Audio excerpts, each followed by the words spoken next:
When people hear about Detroit, most of them think about cars and maybe music. But what about art? What kind of art can be found in a city that's known for its automobile? And how does it influence those who live there? In this series, we look at cities through their street art. So let's go to the streets of Detroit to see what kind of art we can find there. This is our channel.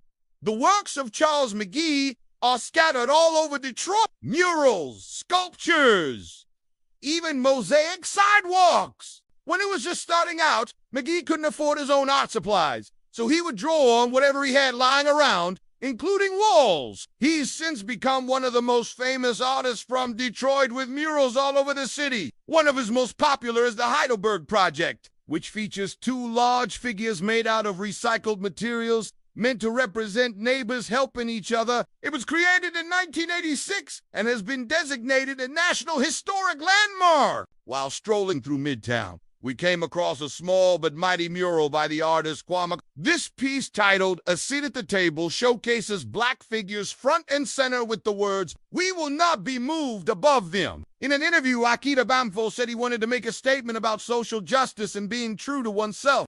That's something the residents of Detroit seem to embrace. A few blocks away, we found another powerful mural by Akita Bamfo, this time on the side of a church. His pieces often featured bright colors with bold images that celebrate his heritage and the African diaspora. There's no shortage of tributes to Aretha Franklin all over the city of Detroit. She was born here and became known as the Queen of Soul.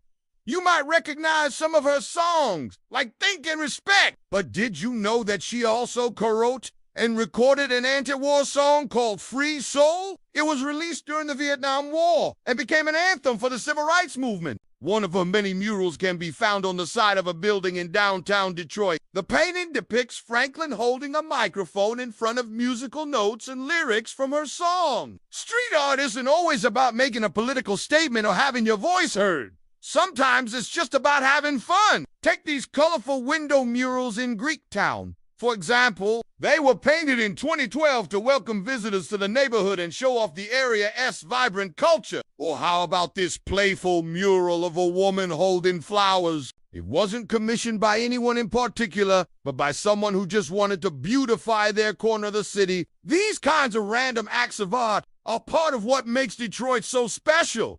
Anyone can pick up a paintbrush and make their mark. During our walk through Greektown, we kept seeing murals dedicated to the local athletes from the area. Many of them represented the old Tiger Stadium where the Detroit Tigers played. Before moving to Comerica Park, the stadium was demolished in 2009, but the memory of the park and the players, who used to call it home, lives on. Through these beautiful works of art, we found another tribute to the Tigers along the DeQuindra Cut, which is an old train line that runs through the city. This mural was painted by the group The Well, which specializes in creating large-scale public art.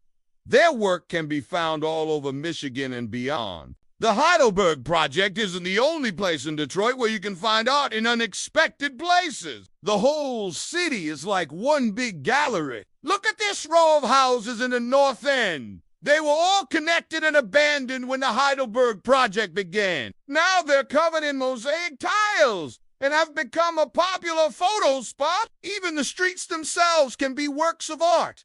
During the summer, the streets are closed to traffic in the Eastern Market area so that vendors can set up shop and sell their goods. This creates an open-air market full of color, life, and community.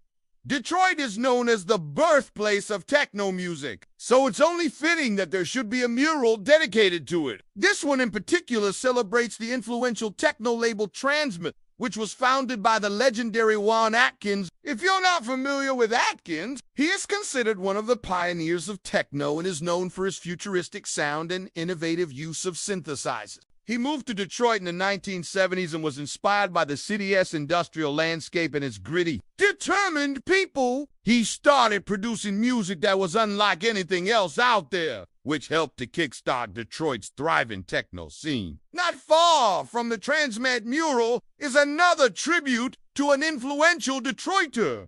Shalimar Sanders. She is best known for being the first woman and first person of color to anchor a nightly news broadcast in Detroit. Her career spanned more than 4 decades, and she became a beloved figure in the community. In addition to being a trailblazer for women and minorities in the news industry, she was also an advocate for arts education. She believed that everyone should have access to the arts and that they are essential to a well-rounded education. She worked tirelessly to promote arts programs in Detroit and helped to raise millions of dollars for the Detroit Institute of Arts. Back in Greektown, we stumbled upon this mural of Georgetown's own NFL star Calvin Johnson. He played for the Detroit Lions and was known for his incredible hands and ability to make difficult catches look easy. But Johnson is more than just a talented athlete.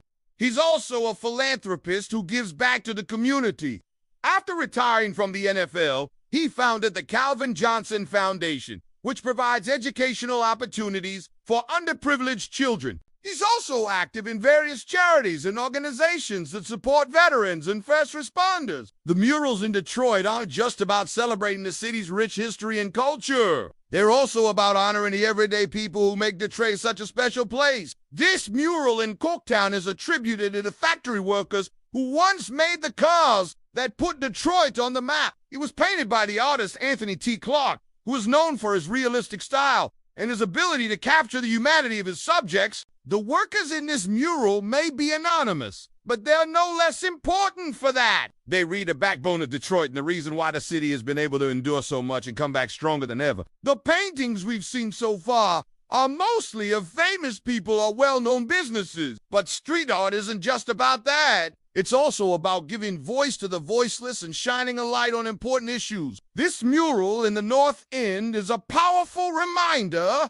of the city's struggle with poverty and the opioid epidemic. It was created by the artist Jason Wood, who is known for his larger-scale murals that tackle difficult subjects. The image in this mural is both haunting and heartbreaking. A mother holds her dead child close while he reaches out to her for help. It is a stark reminder of the human cost of the opioid epidemic and a call to action for those who are struggling to seek help. As we continue our journey through Detroit's vibrant streets, we come across another thought-provoking mural, this time in the historic Boston Edison neighborhood. This mural, titled "We Are the Ones Who Will Stop the Killing," is a powerful message against gun violence. Created by the artist Don't Be Killing. The mural features a young boy holding a dove while bullets in a gun lie discarded in the background. It is a reminder that gun violence affects everyone and that it is up to us to stop the cycle of violence. Our tour of Detroit's street art brings us to the vibrant murals of the Eastern Market area. Here we find a tribute to the city's LGBTQ community.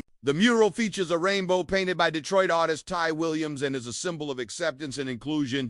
As we take in the beauty of this mural, we remember that art has the power to unite us and bring people together. If you enjoyed this episode, check out our other videos about art around the world. See you next time.